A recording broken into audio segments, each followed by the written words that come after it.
Quelle est la vision que tu as de toi et comment cette vision affecte ta vie? Te vois-tu comme le sauveur de ta famille, celui qui va réparer les torts subis par les siens, l'humiliation vécue par tes parents, le pourvoyeur et le support moral de tes frères et sœurs?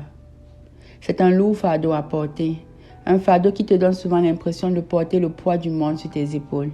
Et c'est surtout un fardeau que tu n'as pas à porter seul. Jésus dit, « Venez à moi, vous tous qui êtes fatigués et chargés, et je vous donnerai du repos. » Et en plus, Jésus donne l'occasion aux membres de ta famille de s'en sortir par eux-mêmes en bénéficiant de la même grâce que toi. Parce qu'il est écrit dans la Bible que celui qui craint l'Éternel ne manque de rien et que celui qui ne travaille pas ne mange pas. Chacun a donc la responsabilité de faire de son mieux pour avoir une certaine qualité de vie. Et si ce mieux n'est pas suffisant, de faire confiance à Dieu pour combler le manque. Alors, à tes yeux, tu es peut-être un sauveur, mais un sauveur fatigué et épuisé. Aux yeux de Dieu, tu es la personne qu'il sauve en prenant tes fardeaux sur lui. Tu pourras aussi te voir comme cette personne qui a besoin de se protéger des autres, de se refermer sur elle pour éviter d'être blessée. Pour toi, c'est la meilleure façon de prendre soin de toi. Mais cette façon de vivre crée un vide autour de toi. Tu te sens seul, coupé des autres. Pourtant, la meilleure façon de te protéger des blessures, c'est au contraire de t'ouvrir aux autres et de les aimer. Il est écrit que l'amour parfait bannit la crainte.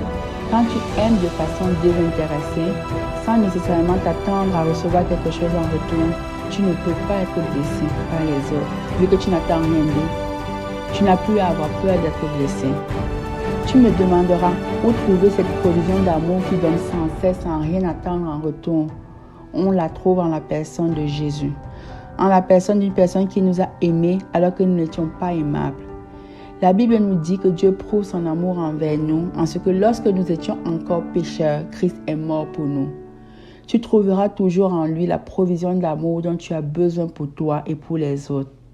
Jésus a dit, « Je vous donne un commandement nouveau. Aimez-vous les uns les autres. Il faut que vous aimiez les uns les autres comme je vous ai aimés. » Tu te vois comme une personne qui doit se préserver du monde, un solitaire qui ne peut compter sur personne. Mais Dieu te voit comme son enfant bien-aimé en qui il a déposé une provision d'amour pour toi et pour que tu puisses tisser des liens sains avec les autres.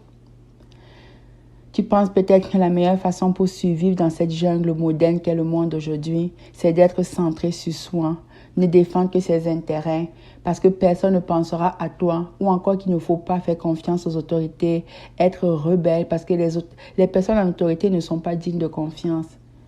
Cette suspicion est parfois lourde à porter. Tu n'as pas souvent la paix et tes pensées vont dans toutes les directions. Tu veux contrôler ton environnement, mais tu n'en as pas les moyens. Abandonne-toi en la personne qui a le pouvoir de tout contrôler, de celle qui a dit que le ciel est son trône et la terre est son marchepied. Toi, fais ce que tu as à faire, laisse Dieu s'occuper du reste.